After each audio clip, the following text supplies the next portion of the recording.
pregoar esta palavra, obrigado. Estaremos passando para a parte social, aí é com vocês, tá bom? Aí é com vocês, tá? Como eu disse, repito novamente, pastor Miguel, a pastora Mara, só vão dar glória a Deus falar língua estranha aqui hoje, tá? Obrigado. Deus abençoe. Deus abençoe, tá? E hoje parece uma noite de nostalgia, estou vendo a Luciene ali, desde a época da mocidade, né, Luciene? Meu Deus. Se eu não me engano, você foi no meu casamento, lá na sede, há 25 anos, viu? Há 25 anos atrás, tá? Estou ficando experiente, nem a Nicole existia. Sentadinho mesmo, não tem problema não, abra sua Bíblia, por favor, segundo livro das Crônicas, capítulo 20, versículo 15, tá? Estou vendo ali uma irmã também, trabalhou comigo na prefeitura, tem um branco no seu nome, viu? Ô, Leia, uma alegria, viu, Revela? Tá? Deus abençoe, nós trabalhamos juntos na prefeitura, Deus abençoe a tua vida, tá? Segundo livro das Crônicas, capítulo 20, versículo 15. Pastor, eu vou descentar da palavra de Deus? Não se escandaliza não. Falta de reverência, sabe o que é? É deixar de ler a palavra. Se a pessoa ficar em pé com a palavra e não ler, aquilo é falta de reverência. Falta de reverência é não ler a palavra, tá bom? Então não tem problema ficar sentadinho da forma que você está mesmo, tá? Vamos lá. Segundo o livro das Crônicas, capítulo 20, versículo 15, quem encontrou, diga eu vou para o céu. Eu vou para o céu. Quem não encontrou, diga eu vou para o céu também. Tem gente indo para o céu também. Eu estou com uma Bíblia aqui, ela é atualizada, aliás, nova versão internacional, então é a linguagem de hoje, tá? Então vamos fazer a leitura na linguagem de hoje, você apenas acompanha aí na sua Bíblia, que certamente a sua Bíblia é revista corrigida João Ferreira de Almeida ou Bíblia do Mundo, tá bom? Capítulo 20, versículo 15 diz assim, estou com outra Bíblia, a letra bem pequenininha, é uma benção, vamos lá. E ele diz, escutem todos os que vivem em Judá e em Jerusalém. Eu, rei Josafá, assim lhe diz o Senhor, não tenham medo, nem fiquem desanimados por causa deste exército enorme, pois a batalha ou a peleja não é de vocês, não é vossa, mas de Deus. Amanhã descem contra eles, eis que virão pela subida de Ziz ou ladeira de Ziz, e vocês os encontrarão no fim do vale, em frente ao deserto de Jeruel. Vocês não precisarão lutar ou pelejar nesta batalha. Tomem suas posições, permaneçam firmes e vejam o livramento que o Senhor lhes dará. Ó Judá e Jerusalém, não tenham medo, nem desanimem. Saiam para enfrentá-los amanhã,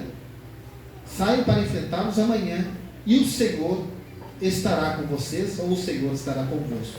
Amém? Eu, sempre caracterizo essa mensagem como uma pergunta. E qual é a pergunta que eu faço? O tema desta mensagem é esta: o que fazer quando não há mais o que fazer? Pergunte para alguém: o que fazer quando não há mais o que fazer? O que fazer quando não tem mais o que fazer? Verbalizamos um texto aqui agora que trata de um fato que todos, ou grande parte da igreja, ou a maioria dos irmãos, conhece essa história.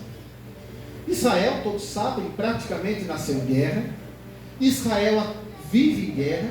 Israel até hoje está em guerra. Só que na trajetória de Israel, quando Israel sai do Egito, Deus dá algumas ordens para Israel. Olha, passe por aqui, Israel obedecia. Passe por lá, Israel obedecia. Vem para cá, tome posse dessas nações, derrube esses deuses estranhos e tome posse de tudo. E assim como o Senhor a ordenar a Israel, Israel obedecia. Israel obtinha vitória. Israel era vitorioso desde que obedeciam à voz do Senhor. Pois bem, só que nessa trajetória Deus, ele deu uma orientação para Israel. Deus falou assim: olha, existem 3 nações no decorrer da trajetória de vocês, que não é para passar, não é para guerrear, não é para pelejar, não é para fazer aliança e nem para lutar com eles. Quem é? Amon, Moabe e as montanhas de Seir. Contra essas nações, eu não quero que vocês pelejem contra eles, porque vocês ainda não têm totalmente a arte da guerra. Só que eu estou poupando essas nações para que vocês não lutem com eles. Muito bem, os anos se passaram, os séculos se passaram. Pois bem, essas 3 nações, sabe o que acontece? Se uniram. Depois de séculos, essas nações se uniram. Amon, Moabe e as montanhas de Seir. E elas se uniram agora, fizeram um acordo diplomático para destruir Israel. Sabe? Aquelas nações que Deus poupou lá no passado, agora se uniram para destruir Israel. Mas Deus tinha poupado eles. Pois bem, chega o mensageiro. Aliás, eu faço um parênteses aqui, para que você entenda do que Israel estava de frente.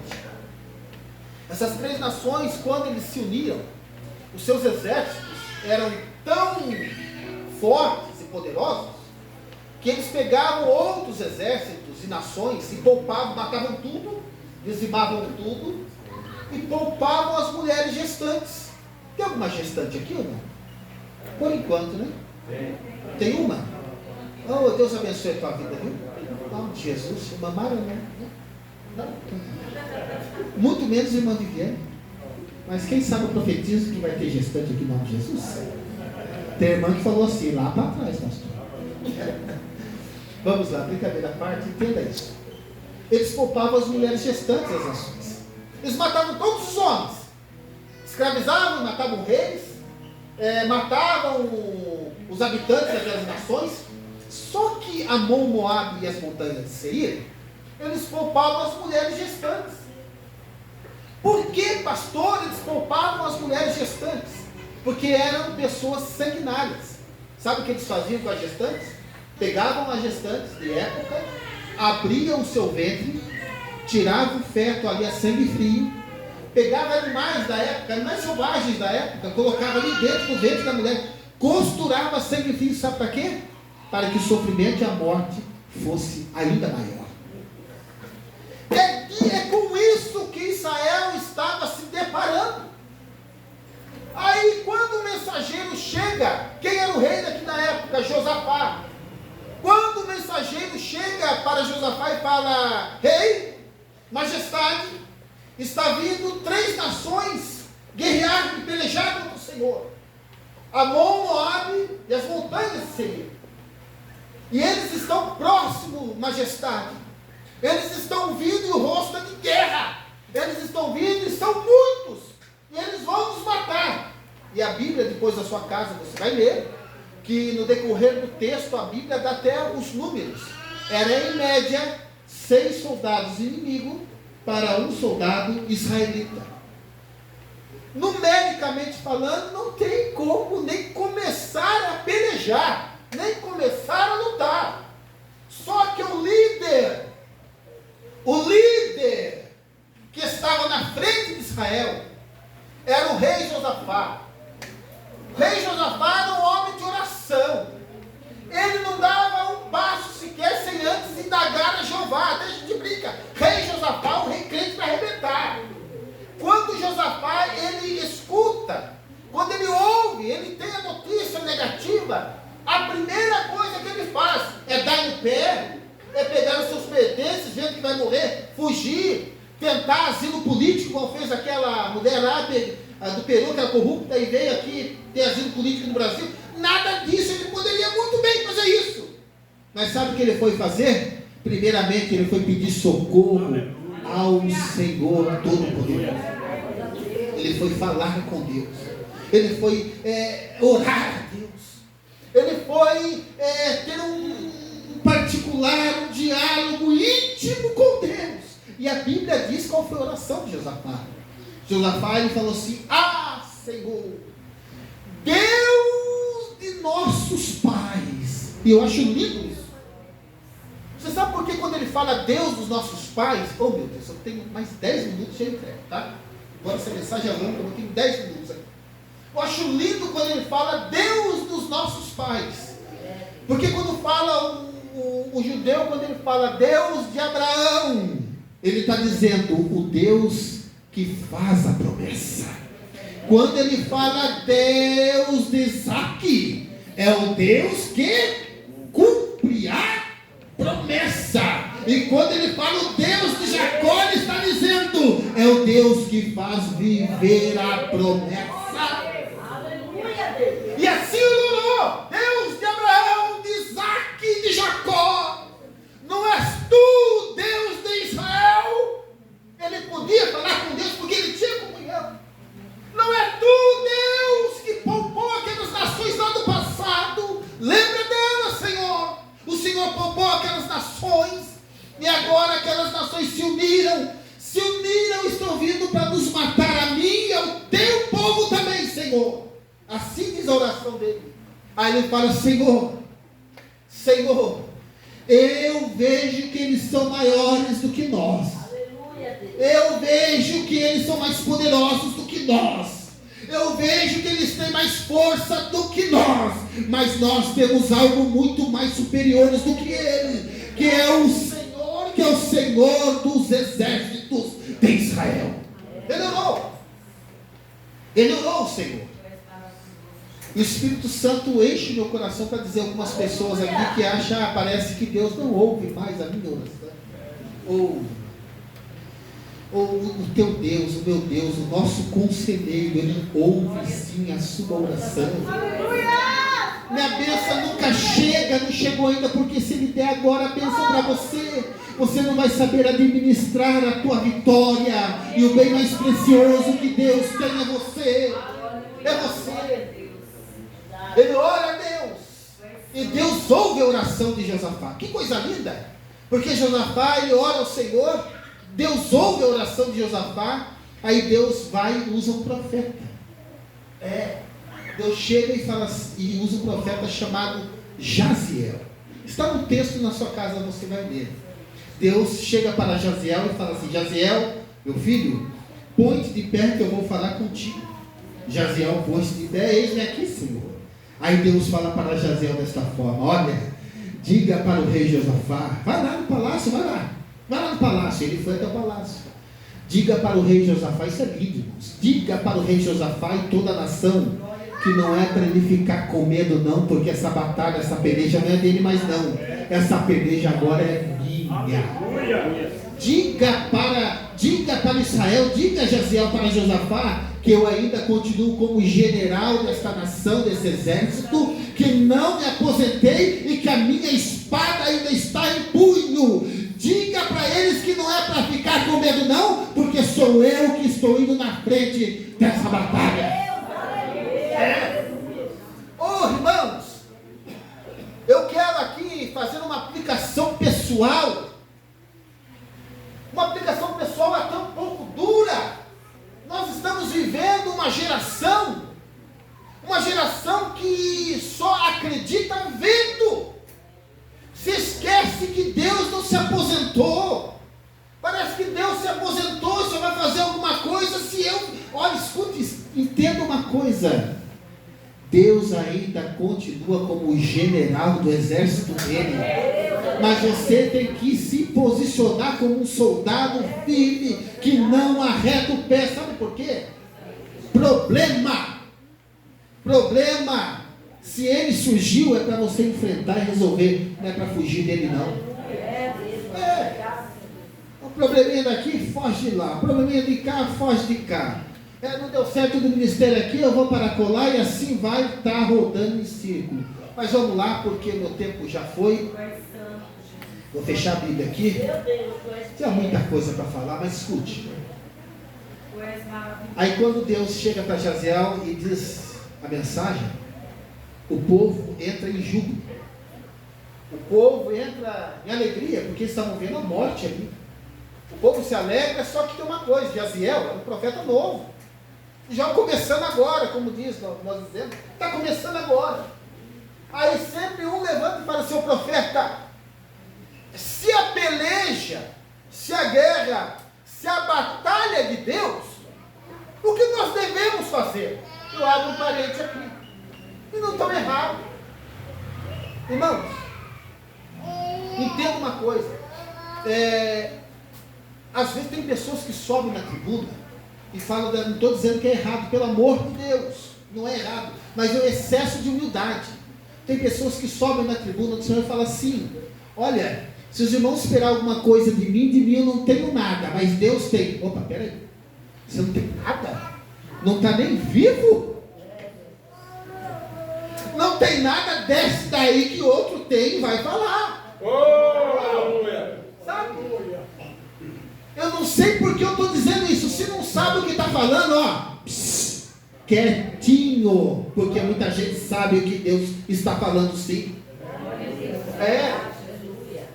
Tem que ter alguma coisa, a peleja de Deus, mas a nossa parte nós temos que fazer.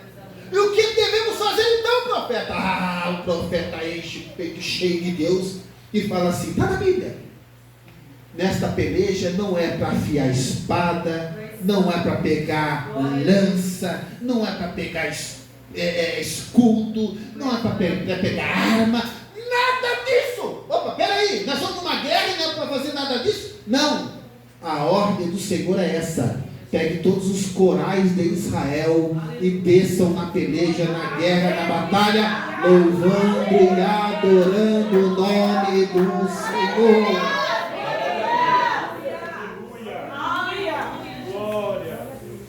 Eu vou terminar a mensagem aqui agora, mas tem tanta coisa para falar.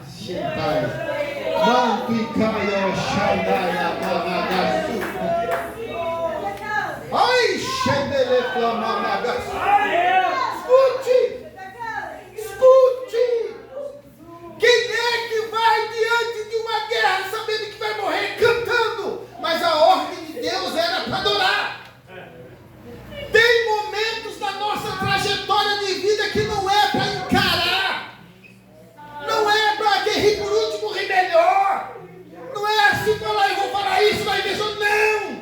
Tem momento que não é para procurar homem, tem momento que Deus quer que você louve o nome dEle, adore o nome dEle, mesmo quando você não tem mais nada o que fazer. Eis a palavra de Deus para a tua vida, exalte, adore, glorifique. Oh, glória a Deus! Meu Deus! Oh, glória a Deus! Glória a Deus! Exalte o Criador da vida! Oh, glória a Deus! É assim que Deus quer que muitos de nós temos que agir. É um tal, sabe? É um tal que eu vou lá, vou tirar isso ali. Opa, Deus não quer isso, não. Deus quer que você o adore, que o resto é com Ele. Não é fácil, mas é dessa forma. Eu vou terminar a mensagem em virtude da hora. Meu Deus, estou sentindo uma coisa tão gostosa aqui. Meu Deus, oh, glória! Vamos lá. Foram para a guerra cantando. E a Bíblia diz qual era a canção. Sabe qual era a música, o louvor, o cântico, o hino que eles cantaram? Está na Bíblia. Depois você vê na sua casa o texto que nós verbalizamos aqui. O texto era esse. O texto, aliás, a música, o hino. Bendito seja o nome do Senhor, porque a tua misericórdia dura para sempre. Eles cantavam isso. Eles cantaram isso diante da guerra. Cantaram. Quando chegaram na batalha, agora encerro de vez, né? Falei umas 3 vezes que vou encerrar e não encerro. Quando chegaram diante da guerra, chegaram na batalha, sabe o que aconteceu? Jeová já tinha chegado primeiro. Eles desceram cantando. Quando chegaram diante da guerra, as nações estavam todas mortas. Um começou a matar o outro. Israel foi vencedor mais uma vez. E Deus ainda falou: tudo que o inimigo deixou, todos os despojos do inimigo, é para levar para casa, para Israel. Levaram 3 dias carregando os despojos para casa, a bênção para casa. quando você, em vez de murmurar, em vez de reclamar, então eu vou falar assim, em vez de querer bater de frente, resolver as coisas com as suas próprias mãos, começar a adorar o Senhor, sabe o que vai acontecer? O teu trabalho vai ser de trazer a bênção para a tua casa. O teu trabalho é trazer a bênção para a tua casa. O que fazer quando não há mais o que fazer? Cante, adore, exalte. E assim eu vou agora encerrar. Queria que você me ajudasse. Me ajude aí, Viviane e Nicole. Nunca houve noite que pudesse impedir o nascer do sol e a esperança, e não há problema que possa impedir as mãos de Jesus para me ajudar. Nunca houve noite que pudesse impedir o nascer do sol e a esperança, e não há problema que possa impedir as mãos de Jesus para me ajudar. Bem forte. Aleluia, milagre dentro de mim, vem descer no rio para me dar a vida. Esse rio que eu amo, a luz, ao lado de Jesus. Mais uma vez. Haverá um milagre dentro de mim, vem descer no rio pra me dar a vida. Esse rio que Na cruz, ao lado de Jesus. Aquilo que parecia impossível, aquilo que parecia não ter saída, aquilo que parecia ser minha morte, mas Jesus mudou minha sorte. Sou um milagre, estou aqui. Quem é o milagre? Aquilo que parecia impossível, aquilo que parecia não ter saída, aquilo que parecia ser minha morte, mas Jesus mudou minha sorte. Sou um milagre, estou aqui. Amém. Amém. Levante a tua mão, dá uma rajada de glória. Se você é profeta nessa noite, olhe para alguém e fala: tem vitória para a tua vida. Tem vitória para a tua vida. Muito bem. Este hino, eu sempre brinco que este hino é meu hino. Sabe por quê? Para quem não sabe, talvez passou despercebido um pouco aqui. O meu nome, meu nome é diferente. Eu me chamo Aquiles. Aí toda vez que canta esse hino, eu vejo Aquiles que parecia impossível. Oh, que maravilha. É o meu hino. Tá? Deus abençoe a vida de vocês. Nosso muito obrigado. Quem entendeu a palavra de Deus, diga glória a Deus. Muito bem. Então, neste momento, eu declaro que esta parte espiritual, ela está brevemente sendo encerrada, e declaro aberto de forma oficial a parte, deu um branco aqui, social, obrigado. Declaro aberto de forma oficial a parte social e destino aqui o microfone a quem é direito para assim executar este momento. Por favor.